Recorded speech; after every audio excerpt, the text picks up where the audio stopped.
नमस्कार दोस्तों, ये हम आ गए हमारे रसशास्त्र पेपर 2 सीरीज़ की थर्ड वीडियो में। तो हम इसमें शुरू करते हैं। सबसे पहले हम शुरू करेंगे हेमगर्भ पोटली से।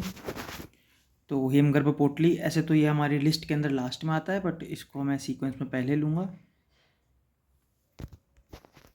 अब आप देखेंगे सबसे पहले हेमगर्भ पोटली के घटक द्रव्य, इनके घटक द्रव्य याद करने के लिए जो ट्रिक है वो अपलोड हो चुकी है। उसका लिंक मैं डिस्क्रिप्शन में दे दिया, आप जाके वहाँ पर चेक कर लीजिए। जितने भी ड्रग्स हैं औषध कल्प 1 के, उनके ड्रग्स के इंग्रेडिएंट्स की लिस्ट वहाँ पे अपलोडेड है, आप जाके देख सकते हैं। विथ ट्रिक्स, इंग्रेडिएंट की लिस्ट विथ ट्रिक्स वहाँ पर अपलोडेड है, आप जाके देख सकते हैं। तो अब यहाँ पे हम देखते हैं, यहाँ पे शुद्ध पारद, गंधक भस्म, शुद्ध गंधक, स्वर्ण भस्म, शिल्व भस्म और कुमारी स्वरस। इसको 4 भाग, 2 भाग, 1 भाग, 3 भाग और कुमारी स्वरस की इसमें भावना दी जाती है आवश्यकता अनुसार। केमिकल कंपोजिशन आप इसका देखेंगे जो कि है वही आएगा। जैसे इसमें पारद है, पारद डाला है तो पारद आएगा, गंधक, स्वर्ण, ताम्र। केमिकल कंपोजिशन पूछा जाता है।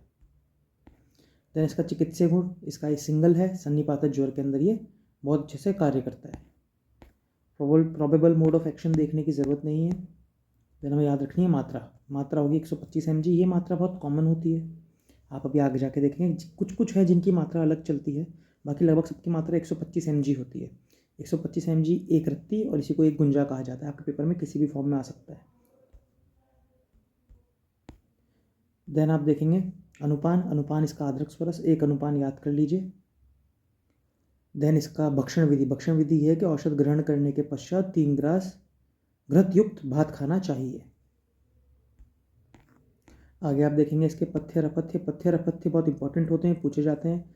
तो पथ्य ऐसा है कि इसके साथ अमल रहित घृत युक्त भोजन, मधुर दही घृत से निर्मित जांगल मांस से, और दूध, भात घृत से निर्मित मुग्ध बड़ा, ये इसके अंदर आएगा। अपथ्य के अंदर इसका सीधा है, तेल नहीं खाना है, करेला, बैंगन, छोटी मछली, व्यायाम और मैथुन ये नहीं लेना है। सेवन काल है इसका प्रातःकाल, यानी एक टाइम लेना है सुबह। देन हमारा नेक्स्ट ड्रग आ जाएगा इसमें हमारा समीर पन्नगरस। समीर पन्नगरस का भी मैं आपको हमने ट्रिक बता चुके हैं। समीर का मन हड़ताल किया, वो वाली ट्रिक है, आप जाके वीडियो में देख लीजिएगा। तो इसके अंदर आएगा साहब सब कुछ एक भाग है। इसमें है पारद है, गंधक है, मल, हड़ताल और मनशिला।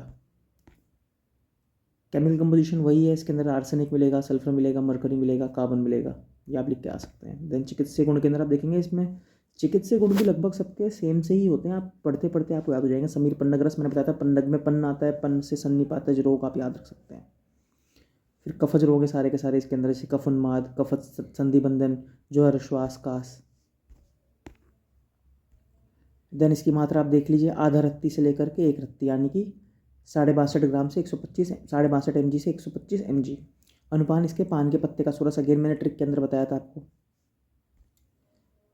साथ ही में इसका पथ्य प्रयुक्त रोग अनुसार, पथ्य इसके रोग अनुसार है कि जैसा रोग हो उस हिसाब से आप इसका पथ्य कीजिए। सेवन काल इसका प्रातः काल है और रोग अनुसार। देन हम आएंगे मकरध्वज पे। मकरध्वज के अंदर है भाई मकर, आपको बताया था इसकी ट्रिक। स्वर्ण है इसमें, पारद है, गंधक है, HGS। चिकित्सीय गुण इसके हम देख रहे हैं कि हृदय दौर्बल्य में, जरा में, ज्वर, अग्निमंद, पालित, वाजीकरण में, रसायन में, ये सब इसके आ जाएंगे।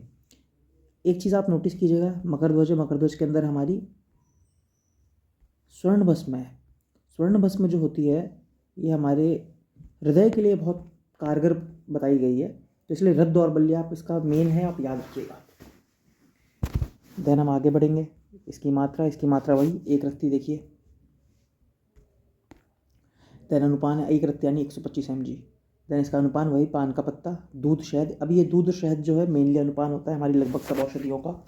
तो आपको अगर कुछ याद ना आए तो आप दूध और शहद तो लिख के आ ही सकते हैं, बट आप याद करेंगे तो बहुत बेहतर होगा, मार्क्स अच्छे मिलते हैं करेक्ट लिखने पे।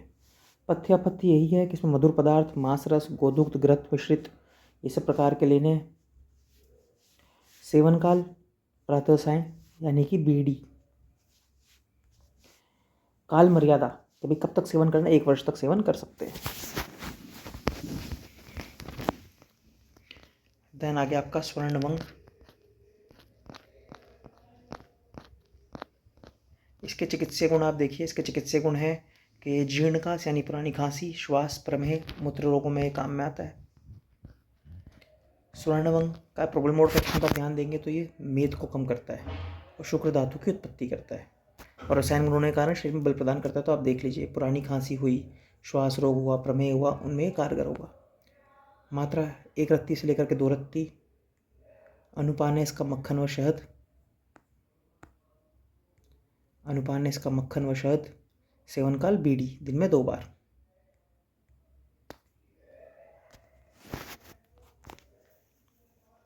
काल मर्यादा में यहाँ पे एक बात लिखी है कि स्वर्णवंग को जटामासी चूर्ण, नागकेशर और ईषद भस्म के साथ में 7 दिन तक सेवन करने पे श्वेत प्रदर का कष्ट दूर हो जाता है।